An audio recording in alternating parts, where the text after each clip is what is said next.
लघुकथा सिरीजमधली 4थी कथा आहे बुकमार्क. रीटाला अगदी लहानपणापासून वाचनाची खूप आवड होती. असणारच ना, तिचे बाबा हे एका वाचनालयात जे नोकरीला होते, त्यामुळे ते कधीकधी काही पुस्तके रीटाला वाचायला घरी आणत असत. आणि तेव्हापासून रीटाला वाचनाची जी सवय लागली ती लागलीच.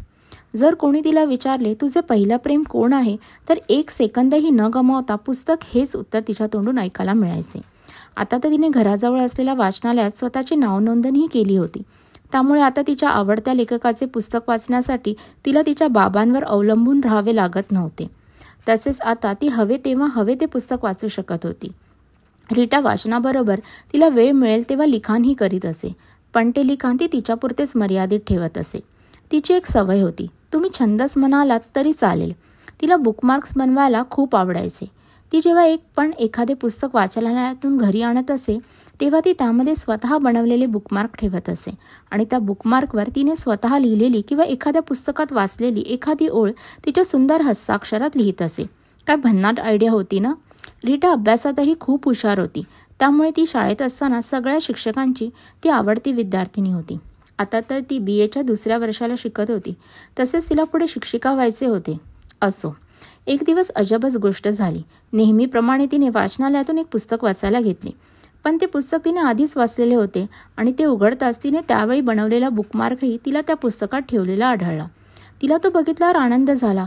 तिने तो हातात घेतला तर तिला त्या बुकमार्कमध्ये थोडा बदल झालेला आढळला. मग तिने नीट निरखून पाहिले तर तिने लिहिलेल्या ओळीच्या खाली कोणीतरी काहीतरी लिहिले होते. मग रोज एक पुस्तक असे करून हळूहळू तिने वाचलेली काही पुस्तके वाचनालयातून आणायला सुरुवात केली. पण तिने आणलेल्या प्रत्येक पुस्तकाच्या बुकमार्कवर तिने लिहिलेल्या ओळीखाली एक ओळ लिहिलेली तिला आढळली. तिला पहिल्यांदा थोडे आश्चर्य वाटले, पण नंतर तिला फार मज्जा वाटायला लागली. मग ती विचार करू लागली, ही व्यक्ती कोण असेल, मुलगा की मुलगी? मग तिला वाटे कोणीही असू देत, पण जे काही लिहिले होते ते छान लिहिले. तिने वाचनालयातल्या काकांकडे याबाबत विचारपूसही केली, पण त्या व्यक्तीबद्दल सांगणे फार कठीण आहे असे काका म्हणाले. खरं म्हणायला गेलं तर ती पुस्तकात ठेवत असलेल्या बुकमार्क्सबद्दल त्या काकांनाही माहीत नव्हते. आता याला काय म्हणावं, पण तरीही त्या व्यक्तीला शोधण्यासाठी ते मदत करतील असे आश्वासन त्यांनी रीटाला दिले. मग रीटा वाचनालयातून तिने न वाचलेले नवीन पुस्तक घेऊन घरी आली.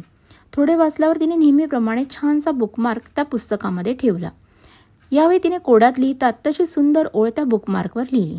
ती ओळ अशी काहीतरी होती, आज मी निदान 1 पाऊल पुढे टाकेन, निदान 1 काम पूर्ण करेन, निदान 1 अडथळा ओलांडेन, निदान प्रयत्न तरी करीनच करेन.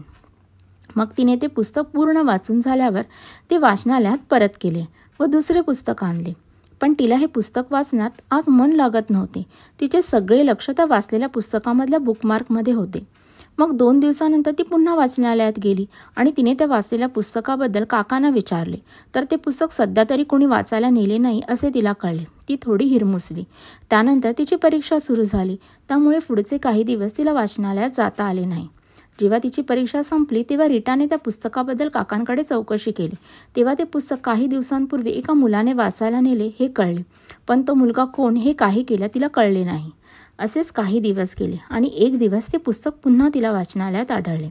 तिने ते लगेच घेतले आणि लागलीच ते उघडून बघितले. तेव्हा खरंच त्या ओळीखाली अजून एक सुंदर ओळ लिहिली होती. ती अशी, कोणतेही कार्य हे अडथळ्याशिवाय पार पडत नाही. शेवटपर्यंत जे प्रयत्न करीत राहतात त्यांनाच यश प्राप्त होते. रीटा हे वाचून खूपच खुश झाली आणि आनंदाने घरी परतली. त्यानंतर हा सिलसिला काही महिने असा सुरू होता. तो मुलगा कोण याचा शोध रीटाला काही केला लागू शकला नाही. आणि त्यात झालं असं की रीटा राहत असलेली इमारत जुनी झाल्यामुळे ती पाडून त्या जागी नवी इमारत उभी राहणार होती. त्यामुळे रीटा आणि तिचे कुटुंब दुसरीकडे राहायला गेले. त्यामुळे मधली काही वर्षे तिला इथल्या वाचनालयाशी असलेला संपर्कही तुटला व तिची इमारत पूर्ण होण्यासाठी 7-8 वर्षे लागली. त्या सर्व काळात तिचे लग्नही झाले. त्यानंतर तिच्या बाबांनी हे घर विकून नवीन ठिकाणी घर घेतले. त्यामुळे या कॉलनीत परत येण्याचा प्रश्नच उरला नाही. इतक्या वर्षात तिचा अभ्यास व नोकरी, त्यामुळे तिचा छंद काहीसा मागे राहिला. हल्ली ती ऑनलाईन पुस्तके वाचण्यासाठी मागवू लागली. त्यामुळे तिला कोणतेही वाचनालय जॉईन करायची गरजच भासली नाही.